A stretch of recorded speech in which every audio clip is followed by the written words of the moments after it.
Bonjour.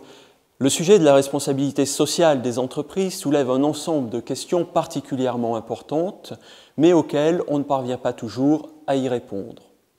Le but d'une entreprise est de réaliser du profit.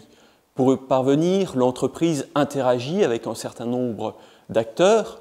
On parle de parties prenantes pour caractériser les salariés d'une entreprise, les clients, les fournisseurs, les investisseurs, les sous-traitants, mais également les collectivités locales ou les pouvoirs publics. L'entreprise négocie avec l'ensemble de ses partenaires et l'ensemble de ces relations montre un certain rapprochement de la sphère économique, le monde de l'entreprise, et la sphère politique, sociale, publique. Les frontières de l'entreprise ne sont plus facilement identifiables. L'écosystème dans lequel évolue l'entreprise fait que le simple raisonnement économique de création de valeur actionnariale à court terme n'est plus satisfaisant. On demande aujourd'hui aux entreprises à ce qu'elles prennent en charge un certain nombre de maux de la société. En particulier, par exemple, à ce qu'elles participent à la protection de l'environnement.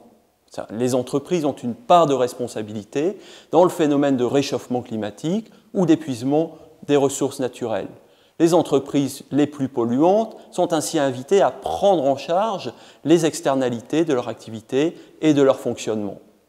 D'autres exemples concernent la lutte contre la malnutrition, la lutte contre la pauvreté dans le monde, la lutte contre l'illettrisme, contre le développement des maladies ou pour la promotion des droits de l'homme au travail. Le programme est ambitieux, bien sûr, mais la question centrale est de savoir si l'entreprise peut participer à la résolution des maux de la société là où d'autres acteurs ont échoué. Les États, par exemple, qui voient l'affaiblissement de leur pouvoir face au phénomène de mondialisation. En témoigne la crise de la dette publique en Europe, en témoignent les critiques adressées au modèle social protecteur français.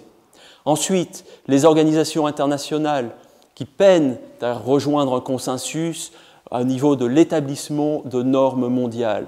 Enfin, les organisations non gouvernementales dont les moyens paraissent dérisoires face à l'étendue des enjeux.